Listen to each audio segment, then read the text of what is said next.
ओम शांति। आज 6 जून 2025 मीठे बाबा की साकार वाणी।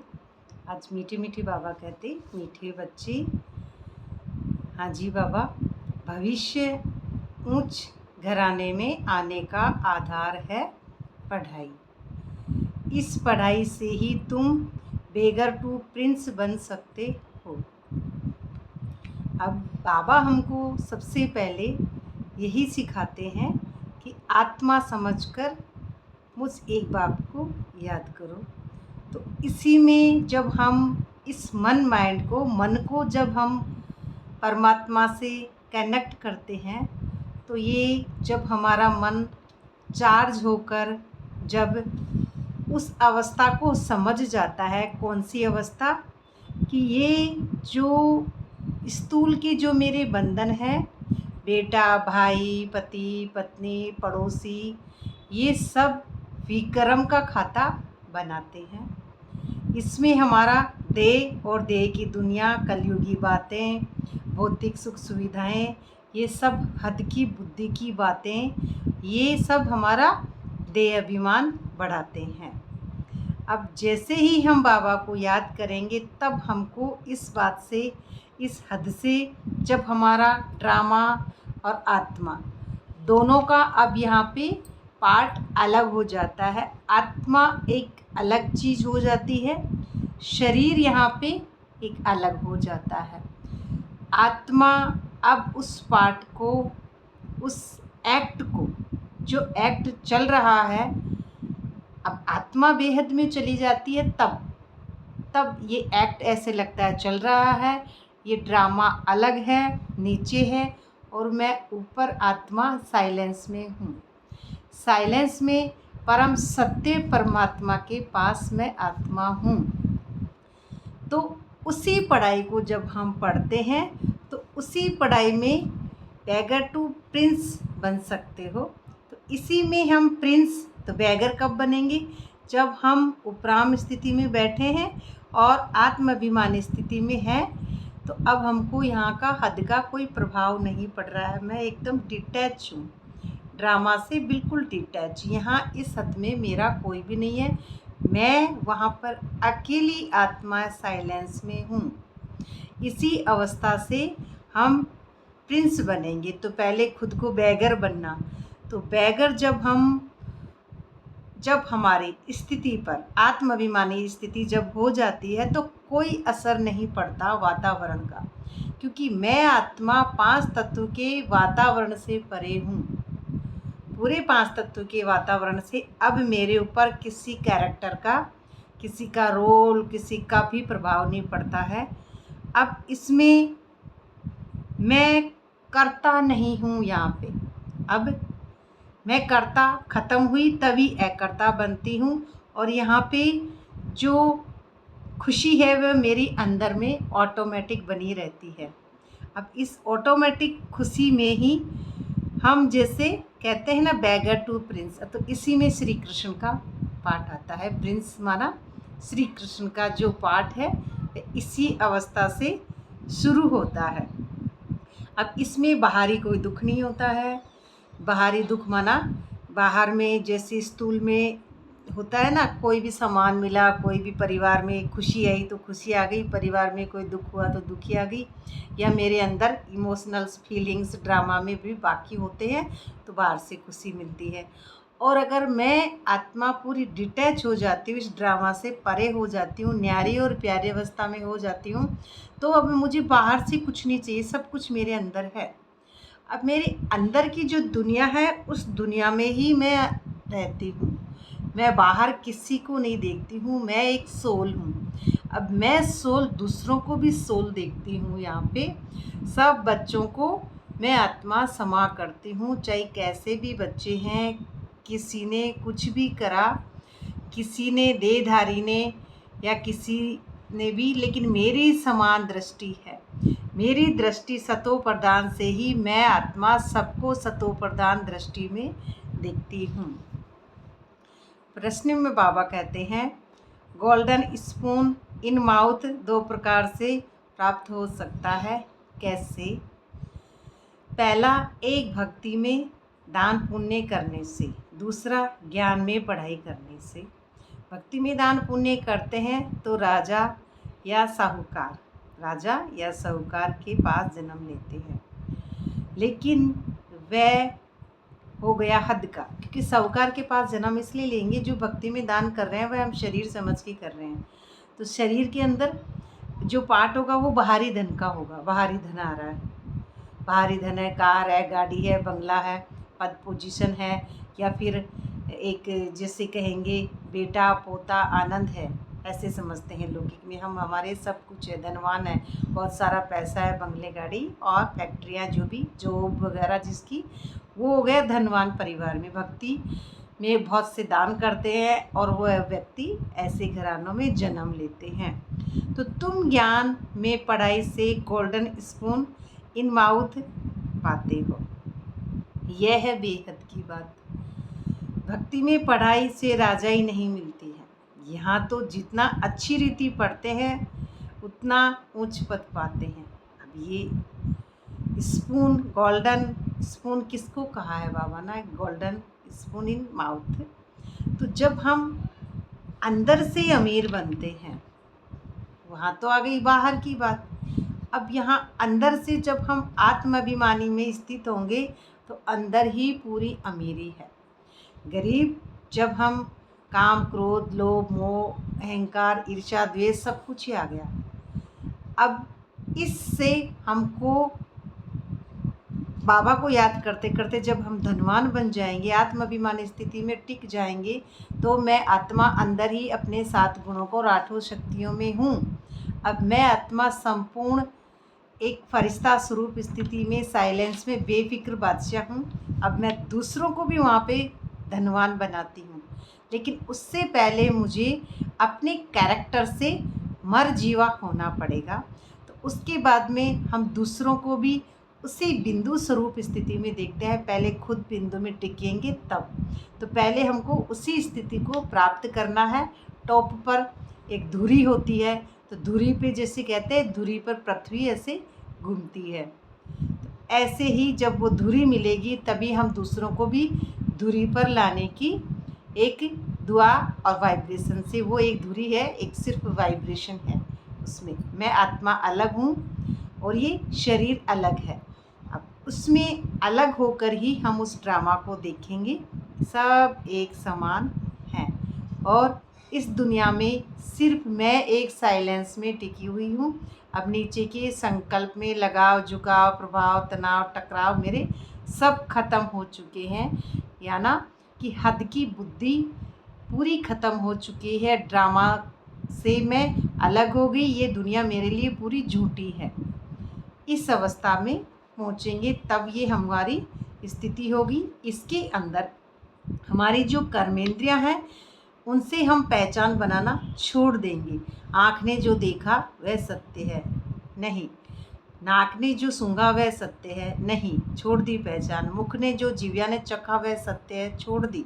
कानों ने जो सुना वह सत्य है, ये भी छूट जाता है। और त्वचा का स्पर्श ये भी झूठ है, क्योंकि मेरा पूरा बॉडी ही झूठ है।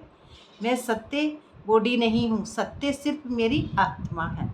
अब आत्मा सत्य और परमात्मा सत्य, अब उसमें सत्य स्वरूप स्थिति में ही निरंतर आत्माभिमानी स्थिति आती है। इसमें कर्मेंद्रियों को जब जीतेंगे तभी हम अमीर बनेंगे।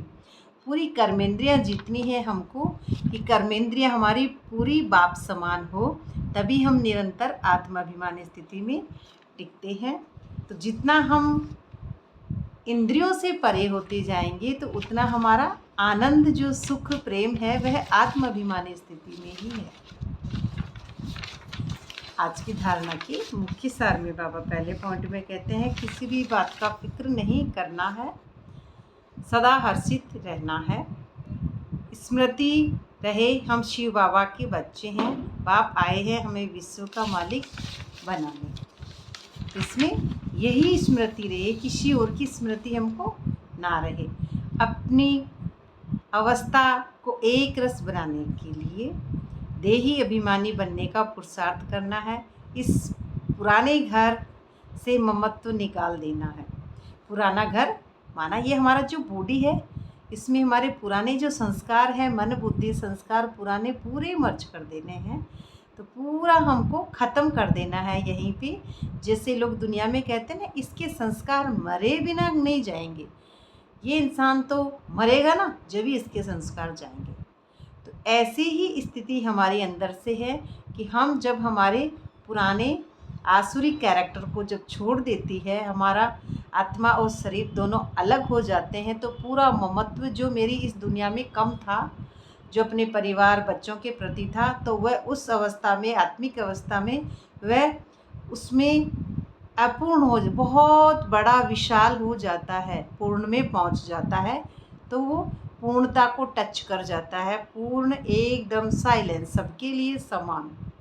और जहाँ नीचे हमारा रहता है इस दुनिया में, हद में, तब ये मम्मी है, ये पापा है, ये पिता है, ये पति है, ये पड़ोसी है, तो ये अलग पहचाने हैं। तब तक उस निराकार से हमारी अलग से पहचान नहीं हो सकती। तो ये ममत्व जो था वह कम था इस हद में, और बेहद में विशाल ममत्व होता है, तो वो आत्मा में ही है वह अवस्था। वह अवस्था हमारी देह से और देह की पहचानों से नहीं है, कलयुगी बातों से किसी से भी उसकी पहचान नहीं। वे एक आनंद स्वरूप स्थिति बाबा की स्थिति में ही है। वरदान में बाबा कहते हैं, मनन शक्ति द्वारा बुद्धि को शक्तिशाली बनाने वाले मास्टर सर्वशक्तिमान भव। मनन शक्ति, जितना हम मनन चिंतन करेंगे, जितना ज्ञान का मंथन करेंगे, जितना हम बाबा से अपनी बुद्धि को मन मना भाव करते रहेंगे, तभी यह आत्मा हमारी उपराम स्थिति में आएगी। तो हम बाबा को जितना याद करेंगे उतना ही पहुँचेंगे ऊपर, तो उसी में मास्टर सर्वशक्तिमान के बराबर बनेंगे। मनन शक्ति ही दिव्य बुद्धि की खुराक है। अब दिव्य बुद्धि जो हमको मिलेगी, तो ये मनन करने से ही मिलेगी, ऐसे हमको नहीं मिलती है। जैसे भक्ति में सिमरन करने के अभ्यासी हो, आदत तो हमको भक्ति से पड़ी हुई है, भक्ति की, भगवान को प्यार करने की, भगवान की मूर्तियों को देखने की ये आदत है। तो भक्ति में सिमरन करने की पड़ी हुई है, ऐसे ज्ञान में स्मृति की शक्ति है। तो उस भक्ति में भी हम किसी न किसी मंत्र जाप में रहते थे, तो यहाँ भी है। तो इस शक्ति द्वारा मास्टर सर्वशक्तिमान बनो। रोज़ अमृत वेले अपने एक टाइटल को स्मृति में लाओ। एक टाइटल को रोज़ अमृत वेले में बाबा को याद करना है और मनन करते रहो। तो मनन शक्ति से बुद्धि शक्तिशाली रहेगी। जितना मनन करेंगे उतनी बुद्धि चार्ज होती रहेगी परमात्मा से, और जितनी चार्ज होगी उतनी ही ड्रामा से डिटैच होगी। तो अमृत वेला को बुद्धि में, शक्तिशाली बुद्धि के ऊपर माया का वार नहीं हो सकता, क्योंकि वो शक्तिशाली बुद्धि ड्रामा से अलग है और माया नीचे हद में है। शक्तिशाली बुद्धि ऊपर है बेहद में, और माया है हद में। अब माया काम क्रोध लोभ मोह अहंकार और ईर्ष्या द्वेष सब कुछ ही आ गया उसमें। मैं पूरा अहंकार माया है हमारा, पूरा अहंकार, पूरा अहम, पूरा जब ख़त्म हो जाएगा तभी हम उस माया से परे होंगे। तो उसमें क्या है कि ऊपर माया का वार नहीं हो सकता। ऐसी आत्मा के ऊपर, शक्तिशाली पर माया का वार नहीं होता है। परवश नहीं हो सकते, यानी कर्मेंद्रियों के वश नहीं हो सकते, और किसी और के भी नहीं। पहले खुद अपनी कर्मेंद्रियों को जीतो। माया सबसे पहले व्यर्थ संकल्प रूपी बाण द्वारा दिव्य बुद्धि को ही कमज़ोर बनाती है। उसी में संकल्प है ना माया की, वही कमज़ोर बनाएगी और हमारी बुद्धि को एक जगह ठहरने ही नहीं देगी। इस कमजोरी से बचने का साधन ही है मनन शक्ति। अब ये मनन शक्ति है, जितनी हम बाबा को याद करेंगे उतने ही हम शक्तिशाली सर्वशक्तिमान बनते जाएंगे। उससे फिर हमारे ऊपर माया का प्रभाव नहीं पड़ेगा। तो ये जो माया है उसमें यही हम सीखते हैं कि माया है क्या। कि माया जैसे कि श्री नारायण और श्री विष्णु, जैसे श्री विष्णु और उनके साथ में जो होते हैं, कि उनके साथ में जो नारद होते हैं, नारद मुनि और श्री नारायण दोनों वहाँ पे उपराम स्थिति में जैसे स्वर्ग में रमण करते हैं, ये भक्ति मार्ग में दिखाते हैं। तो उसके अंदर वह जो नारद हैं वो कहते हैं कि ये माया क्या होती है, क्वेश्चन पूछते हैं वह विष्णु से। तो विष्णु जी कहते हैं कि आप ऐसे करो, मेरे लिए पानी लेके आओ पहले, फिर मैं आपको बताऊंगा माया क्या होती है। तो विष्णु जी जैसे ही वो नारद जी जैसे ही विष्णु जी के लिए पानी लेने जाते हैं, तो वहाँ पृथ्वी पर वो पानी लेने गए तो बाढ़ में बह गए, एक स्थूल में गए, वहाँ पे गए। फिर थोड़े दिन बाद वो वहाँ पे ही उनको एक औरत मिल गई, और औरत मिल गई तो उनके साथ बच्चे हो गए, बड़े खुशी से रहने लगे नारद जी। और फिर उनसे प्यार से फिर एक दिन उनके बच्चे बड़े हो गए, आंधी तूफान आए, वापस उनका घर बह गया। अब फिर उनको याद आई, अरे विष्णु जी ने मेरे से पानी मंगवाया था। फिर वो गए वहाँ पे, वो गए तो विष्णु जी आते हैं, वो वहाँ पे नहीं जाते हैं, सॉरी। विष्णु जी ने आके कहा, क्या हुआ नारद, तुम तो मेरे लिए पानी लाए नहीं। अब नारद जी कहते हैं, अरे मेरे तो बच्चे बह गए, मेरी तो पत्नी बह गई, और आपको पानी की लग रही है। अब विष्णु जी ने यही कहा कि नारद जी, माया यही है कि मेरी मम्मी, मेरा पापा या मेरे बच्चे, या फिर मेरा ये बह गया, मेरा ये हो गया, तो ये ही माया है। ये माया ममत्व, ये माया चिंता, ये माया ये टाइम, ये माया वो टाइम, ये माया बाहर, स्थूल धन, स्थूल व्यक्ति, या फिर मैं खुद। सबसे पहले हम खुद हैं, अभी तक यही माया है, हम खुद को नहीं जान पाए और सबको जान जाते हैं, वो ऐसा वो ऐसा वो ऐसा, लेकिन खुद को अंदर से नहीं जान पाते हैं। तब तक ये माया हमको सताती रहती है। तो फिर नारद जी समझे कि हाँ, वास्तव में माया क्या है। तो ये माया हमारे अंदर ही है। ये मन माइंड जब तक हमारा मैला है, तब तक हम इस माया के बंधन से नहीं छूट सकते, और यही सबसे बड़ा बंधन है ममत्व का इसमें। तो ये ममत्व ही हमको विशालता में लेके जाना है सबके लिए। क्षमा का दान। स्लोगन में बाबा कहते हैं, आज्ञाकारी बच्चे ही दुआओं के पात्र हैं। जो आज्ञाकारी बाप के समान है वह दुआओं के पात्र है। दुआओं का प्रभाव दिल को सदा संतुष्ट रखता है। जितना दुआएं आपकी बढ़ती जाएंगी, उतने ही अंदर से संतुष्ट होंगे। तो दुआएं जब होंगी जब हम इस हद से बेहद में जाएंगे, तो बाबा की दुआ है यहाँ पे। हाँ, स्थूल में भी हम कैसे भी किसी से दुआएं ले, बहुत अच्छी बात है, लेकिन बेहद के बाप हमसे क्या चाहते हैं उस बारे में हमको बाबा कह रहे हैं। अव्यक्त इशारे में बाबा कहते हैं, आत्मिक स्थिति में रहने का अभ्यास करो, अंतर्मुखी बनो, सदा बेहद में आत्मिक दृष्टि, भाई भाई के संबंध में प्रति से किसी भी आत्मा के प्रति शुभ भावना रखने का फल जरूर प्राप्त होता है, किसी भी आत्मा का। लेकिन उसमें मैं नहीं, मेरा परिवार नहीं, मेरे पद नहीं, मेरे पोजीशन नहीं, मैं फर्स्ट उत्तम आत्मा हूँ सबसे पहले, और परिवार सेकंड या थर्ड पर्सन है। मैं फर्स्ट पर्सन उत्तम आत्मा हूँ। परिवार इसमें मेरा यहाँ पे उस अवस्था में नहीं आता, लेकिन देखेंगे कैसे उसको, इसी अवस्था में समझेंगे। तो समझने के लिए ये बात है। फिर उपराम स्थिति में सिर्फ एक ही बात आ जाती है, सब समान। इसलिए पुरुषार्थ से थको मत, क्योंकि आपको ऐसी स्थिति में टिकना है, इसलिए थकता नहीं है। दिल शिकस्त भी नहीं बनो, क्योंकि जब हम मन में रहते हैं, कैरेक्टर वश, कर्मेंद्रियों के वश रहते हैं, तो दिल शिकस्त हो जाते हैं, हिम्मत हार जाते हैं बच्चे। तब निश्चिंत बुद्धि हो, निश्चिंत बुद्धि हो, बेफिक्र बादशाह, बाबा पे अटल विश्वास। मेरापन के संबंध से न्यारे और शांति और शक्ति का सहयोग आत्माओं को देते रहो, क्योंकि मेरापन, जब मेरापन पूरा ख़त्म हो जाएगा, अहंकार रहित आत्मा हो जाएगी, तभी इस अवस्था को पहुँचेगी, तभी आत्माओं को तो ये दे सकेंगे कि निराकारी, निरअहंकारी और निर्विकारी। जब हम उस बिंदु स्वरूप स्थिति में टिकेंगे, तभी हम बाबा के नज़दीक पहुँचेंगे। और नज़दीक पहुंचने से ही हमको ये अवस्था, ये अंदर से ज्ञान हमारा जब टपकने लगेगा तो ऑटोमेटिकली हमारे क्वेश्चन आंसर हमको ही अंदर में मिलते रहेंगे। ओम शांति।